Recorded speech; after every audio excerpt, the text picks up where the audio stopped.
दोस्तों, मेरे YouTube channel pi plus में आप सभी का स्वागत है। आज है 26 अगस्त 2022, जिसमें हम करने वाले हैं डेली करंट अफेयर का टैबलेट। तो शुरुआत करते हैं हम अपने पहले प्रश्न से। हमारा पहला प्रश्न है, हाल ही में 3.5 किलोमीटर लंबी मालगाड़ी का परीक्षण किया गया, उसका नाम क्या है? तो मालगाड़ी का नाम था सुपर वासुकी। रेलवे ने देश की सबसे लंबी ट्रेन सुपर वासुकी चलाकर नया कीर्तिमान बनाया है। 3.5 किलोमीटर लंबी ट्रेन 295 डिब्बों व 5 इंजनों से जुड़ी थी। तो दोस्तों, इस ट्रेन का जो नाम था सुपर वासुकी था, और यह अब तक की जो सबसे लंबी ट्रेन मानी गई है। यह 3.5 किलोमीटर लंबी थी एवं इसमें 295 डिब्बे जुड़े हुए थे, जिसको 5 इंजन मिलकर खींच रहे थे। अब बात करें उत्तर रेलवे की, तो यह जो रेलवे है भारतीय रेलवे जोन का सबसे बड़ा जोन है, जिसका मुख्यालय नई दिल्ली में है, और यह उत्तर रेलवे के अधीन सबसे अधिक स्टेशन है। इसमें 1142 स्टेशन आते हैं। बढ़ते हैं हम अपने अगले प्रश्न की तरफ। प्रश्न संख्या दूसरा है, किसने हाल ही में आज़ादी क्वेस्ट ऑनलाइन शैक्षिक मोबाइल गेम लॉन्च किया है? तो जो इसको लॉन्च किया है, अनुराग ठाकुर ने लॉन्च किया है। केंद्रीय सूचना प्रसारण मंत्री अनुराग ठाकुर के द्वारा इसे लॉन्च किया गया है। तो यह एक तरीके का गेम है जिसमें आज़ादी स्वतंत्रता संग्राम से रिलेटेड लोग गेम के तौर पर इसे बनाया गया है, जिसका मेन मोटिव है कि स्वतंत्रता संग्राम के बारे में हमारे आने वाली पीढ़ियों एवं लोगों को इससे अवगत कराना। यह जो आज़ादी का अमृत महोत्सव मनाया जा रहा है, उसी का एक हिस्सा है। तो हम बढ़ते हैं अपने दूसरे प्रश्न की तरफ। प्रश्न संख्या दूसरा है, प्रश्न संख्या तीसरा, न्यू इंडिया सेलेक्टेड राइटिंग्स 2014 से 19 नामक पुस्तक का विमोचन हाल ही में किसने किया है? तो जो इस पुस्तक का विमोचन एम वेंकैया नायडू ने किया है। हमारे पूर्व उपराष्ट्रपति थे एम वेंकैया नायडू, जिन्होंने इस पुस्तक का अनावरण किया है। अगर बात करें इस पुस्तक के बारे में, तो यह जो पुस्तक है वह अरुण जेटली के वाक्यों एवं कथनों का एक संग्रह है। उनकी विजन जो थी और उनके जो प्रमुख कथन थे, इसको इसमें संकलित किया गया है। बढ़ते हैं अगले प्रश्न की तरफ। तो प्रश्न संख्या चौथा है, किस देश के राष्ट्रपति को 2022 का लिबर्टी मेडल दिया जाएगा? तो इसका उत्तर है यूक्रेन को दिया जाएगा। यूक्रेन के जो राष्ट्रपति हैं जेलेंस्की, उनको लिबर्टी मेडल प्रोवाइड किया जाएगा।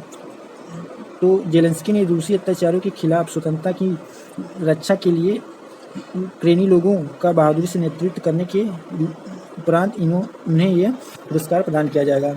बात करें जो यह मेडल है, तो इस मेडल को यूनाइटेड स्टेट की एक फाउंडेशन संस्था है, उसके द्वारा इसे प्रोवाइड किया जाता है। तो इस संस्था का नाम है फिलाडेल्फिया। उसके द्वारा जो लिबर्टी मेडल है प्रोवाइड किया जाता है। तो इस वर्ष का जो यह मेडल है जेलेंस्की यानी यूक्रेन के राष्ट्रपति को दिया जा रहा है। बढ़ते हैं हम अगले प्रश्न की तरफ। प्रश्न संख्या 5वां है, हाल ही में प्रधानमंत्री मोदी ने कहाँ अमृता अस्पताल का उद्घाटन किया? तो जो इसका उद्घाटन किया है वह फरीदाबाद में है। तो यह अमृता अस्पताल जो है वह पूरे एशिया का सबसे बड़ा अस्पताल माना जा रहा है, जिसमें 2600 बेडों की व्यवस्था होगी, और यह 133 एकड़ क्षेत्र में फैला हुआ है।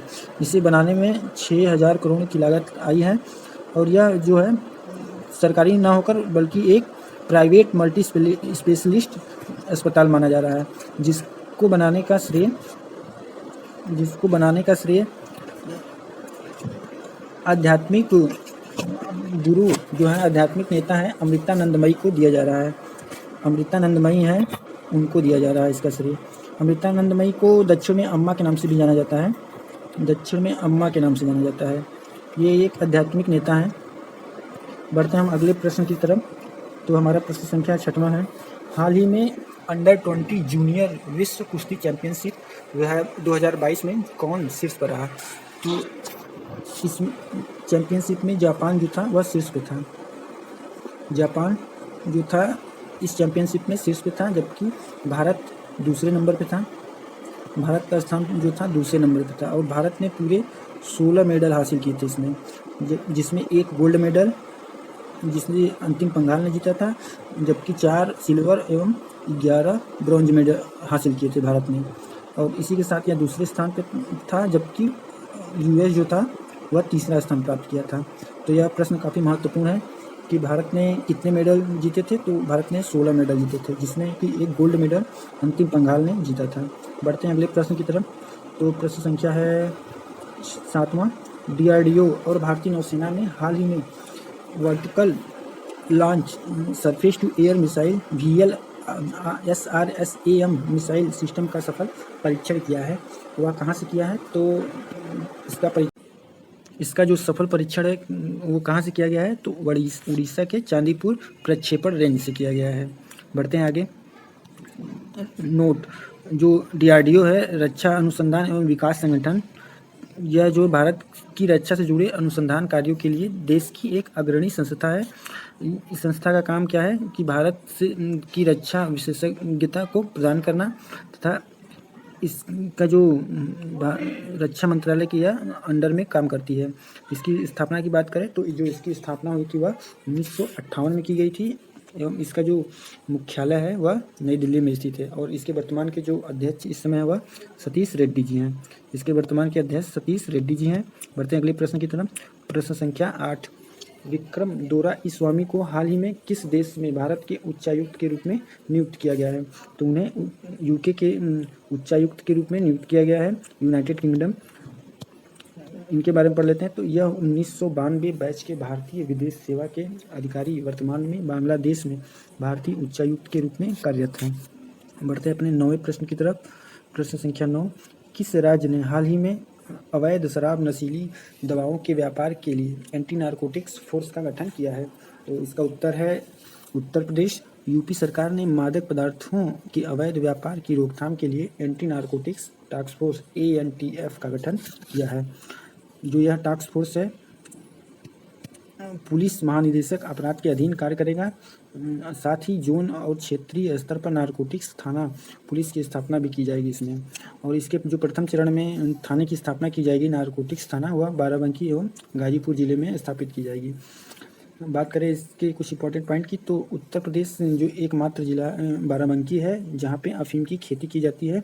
इसके साथ अगर गाजीपुर की बात करें तो गाजीपुर में सबसे पुरानी अफीम की फैक्ट्री है जो लगभग 200 वर्ष पुरानी है। तो इसलिए यहाँ पे जो सरकार सबसे पहले थाना की जो स्थापना करेगी नारकोटिक्स थाना, वह बाराबंकी और गाजीपुर में करेगी। तो इस लिहाज से यह प्रश्न काफ़ी महत्वपूर्ण हो जाता है। बढ़ते हैं अगले प्रश्न की तरफ। प्रश्न संख्या 10। हाल ही में किस राज्य की सरकार ने ब्रिटिश उच्चायोग के साथ छात्रवृत्ति समझौता किया है? तो किस राज्य सरकार ने किया है? झारखंड राज्य सरकार ने यह समझौता किया है।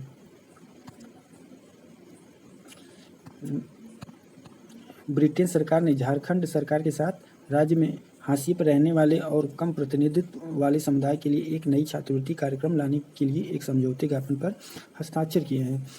सेवनिंग मारंग गुमकी जयपाल सिंह मुंडा इस छात्रवृत्ति का नाम है, जो कि 1 वर्ष के मास्टर शिक्षा के लिए झारखंड के 5 शोधार्थियों को पूर्ण वित्तीय सहायता प्रदान करेगा। और इस छात्रवृत्ति की जो शुरुआत होगी वह 2023 से होगी।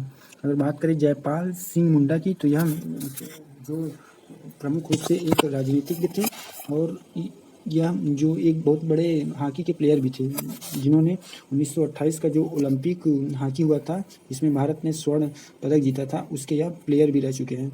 तो इसके नाम से यह जोड़ा गया है। जबकि सेवनिंग मारंग है वह जो क्या कहते हैं कि ब्रिटेन में एक फेलोशिप प्रोग्राम है छात्रवृत्ति का, उसके और इसको जोड़कर यह छात्रवृत्ति प्रोग्राम बनाई गई है।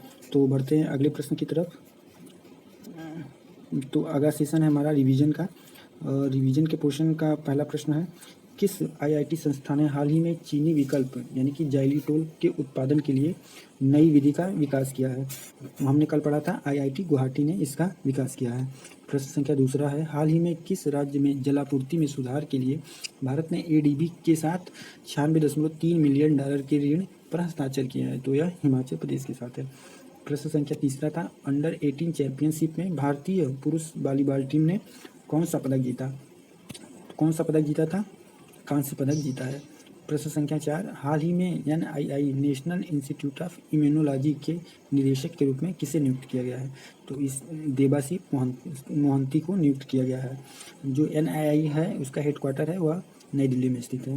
प्रश्न संख्या 5, SCO शंघाई सहयोग संगठन रक्षा मंत्रियों की बैठक हाल ही में कहाँ आयोजित की गई? तो इसकी जो आयोजन हुआ वह ताशकंद में हुआ था और जिसमें पार्टिसिपेट किया था रक्षा मंत्री राजनाथ सिंह ने। बढ़ते हैं आगे। प्रश्न संख्या 6, हाल ही में इलिस्ट्रेड यानी इल्सुट्रेड रिपोर्टिंग में 2022 का पुलित्जर पुरस्कार किसे प्राप्त हुआ है? तो यह पुरस्कार फमीदा अजीम को प्राप्त हुआ है। प्रश्न संख्या 7, सुरक्षा बल NSG के महानिरीक्षक के रूप में हाल ही में किसे नियुक्त किया गया? तो प्रवीण छाबड़ा को नियुक्त किया गया है। बढ़ते हैं अगले प्रश्न की तरफ। प्रश्न संख्या 8, हाल ही में विदेश मंत्री S जयशंकर ने कहाँ भारतीय दूतावास का उद्घाटन किया है? तो इन्होंने पराग्वे में दूतावास का उद्घाटन किया है। पराग्वे जो है एक लैंड लॉक्ड कंट्री है जिसको हमने कल डिस्कस किया था। प्रश्न संख्या 9, अंतर्राष्ट्रीय खगोल विज्ञान और खगोल भौतिकी ओलंपियाड में कौन सा देश शीर्ष पर रहा? तो इसमें ईरान जो था शीर्ष पर था, जबकि भारत का स्थान जो था वह संयुक्त रूप से तीसरा था। इसमें तीसरा स्थान सिंगापुर का भी था। बढ़ते हैं अगले प्रश्न की तरफ और आखिरी प्रश्न की तरफ। तो प्रश्न संख्या 10 है, अडानी समूह के स्वामित्व वाली AMG मीडिया नेटवर्क्स ने NDTV में कितने प्रतिशत हिस्सेदारी का अधिग्रहण किया है? तो कितना किया अधिग्रहण? अडानी ग्रुप ने 29.18% का अधिग्रहण कर लिया है।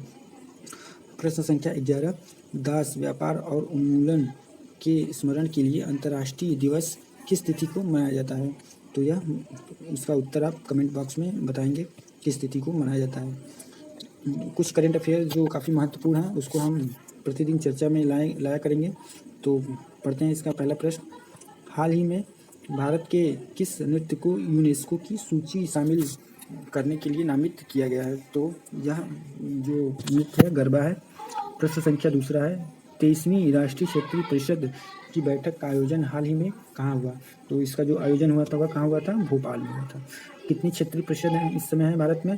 तो पूरे 5 क्षेत्रीय परिषद हैं। प्रश्न संख्या 3, हाल ही में 65वां राष्ट्रमंडल संसदीय सम्मेलन 2022 कहाँ आयोजित किया जाएगा? तो इसका जो आयोजन किया गया वह कनाडा में। प्रश्न संख्या 4, हाल ही में कौन जिसका मेन मोटिव युवाओं को अधिक से अधिक रोजगार प्रदान करना, जिसमें कि उन्हें अधिक से अधिक प्रशिक्षण एवं ट्रेनिंग प्रदान की जाए। बढ़ते हैं अगले प्रश्न की तरफ। प्रश्न संख्या 5, हाल ही में मोक्षधाम योजना किस राज्य में शुरू की गई? तो यह योजना जो थी हिमाचल प्रदेश में शुरू की गई। यह शमशान घाट से रिलेटेड योजना थी, जिसमें शमशान घाट का कायाकल्प किया जाएगा। बढ़ते हैं आगे। प्रश्न संख्या 6, हाल ही में किस राज्य के मिथिला मखाने को GI टैग प्रदान किया गया? तो यह बिहार राज्य का प्रोडक्ट है जिसे GI टैग प्रदान किया गया है, मिथिला मखाना। अगला प्रश्न है, डेली माइंड बूस्टर का पोर्शन है अगला, जिसमें हम राष्ट्रपति पढ़ रहे हैं। तो इसका प्रश्न संख्या पहला है, राष्ट्रपति के निर्वाचन मंडल में कौन कौन भाग लेता है? राष्ट्रपति के निर्वाचन मंडल में कौन कौन भाग लेता है? तो संसद के दोनों सदनों के निर्वाचित सदस्य, राज्य और केंद्र शासित प्रदेश दिल्ली, पांडिचेरी और जम्मू कश्मीर की विधानसभा के निर्वाचित सदस्य इसमें पार्टिसिपेट करते हैं। प्रश्न संख्या 2 है, राष्ट्रपति के निर्वाचन के लिए कौन सी विधि अपनाई गई है? जो राष्ट्रपति का निर्वाचन होता है उसके लिए कौन सी विधि अपनाई गई है वोटिंग की? तो अनुपातिक प्रतिनिधित्व प्रणाली के साथ एकल संक्रमणीय मत और गुप्त मतदान जैसी प्रणाली अपनाई गई है राष्ट्रपति के निर्वाचन में। प्रश्न संख्या 3, राष्ट्रपति पद के लिए प्रमुख अर्हताएं कौन कौन सी हैं? राष्ट्रपति पद के लिए जो चुनाव लड़ता है उसके लिए प्रमुख अर्हताएं यानी योग्यताएं कौन कौन सी हैं? तो वह पहला भारत का नागरिक हो, दूसरा वह उसकी आयु 35 वर्ष पूरी हो चुकी हो, तीसरा वह लोकसभा का सदस्य बनने का योग्यता रखता हो। बढ़ते हैं अगले प्रश्न की तरफ। प्रश्न संख्या 4, राष्ट्रपति अपना त्यागपत्र किसे सौंपता है? तो राष्ट्रपति अपना त्यागपत्र उपराष्ट्रपति को सौंपता है, जबकि उपराष्ट्रपति भी अपना त्यागपत्र राष्ट्रपति को सौंपता है, मतलब अदला बदली करते हैं दोनों। प्रश्न संख्या 5, राष्ट्रपति उम्मीदवार के लिए प्रस्ताव और अनुमोदनों की संख्या होनी चाहिए। तो इसके लिए कम से कम 50 निर्वाचक सांसद या विधायक के होने चाहिए उनके साथ, जिससे कि वह उम्मीदवार राष्ट्रपति के उम्मीदवार के लिए अपने पद को साबित कर सकें। प्रश्न संख्या 6, राष्ट्रपति चुनाव लड़ने के लिए जमानत राशि कितनी रखी गई है?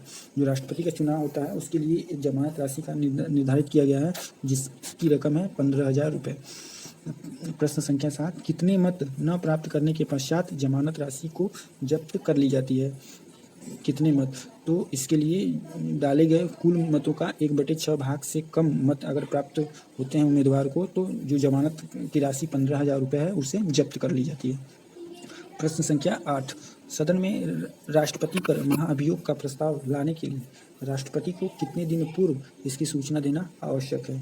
तो इसके लिए उसे 14 दिन पूर्व उसको सूचित किया जाना आवश्यक है। प्रश्न संख्या 9, राष्ट्रपति पर महाअभियोग प्रस्ताव कितने सदस्यों द्वारा पारित किए जाने के पश्चात राष्ट्रपति को अपने पद से त्यागपत्र देना पड़ता है? तो इसका उत्तर है संसद के दोनों सदनों द्वारा अलग अलग कुल सदस्य संख्या के कम से कम 2/3 बहुमत से अगर यह पारित कर दिया जाता है तो राष्ट्रपति को अपने पद से त्यागपत्र देना पड़ता है। प्रश्न संख्या 10 और आखिरी प्रश्न, राष्ट्रपति के पूर्व अनुमति से प्रत्येक वर्ष वार्षिक वित्तीय विवरण जिसे बजट कहा जाता है किस अनुच्छेद के तहत सदन में पेश किया जाता है? तो अनुच्छेद 112 के तहत प्रत्येक वर्ष बजट का पेश किया जाना राष्ट्रपति के पूर्व अनुमति के आधार पर किया जाता है। तो इसी के साथ यह वीडियो समाप्त होता है। उम्मीद है आप अच्छे रहें, स्वस्थ रहें, खुशहाल रहें और आज़ाद रहें। जय हिंद दोस्तों।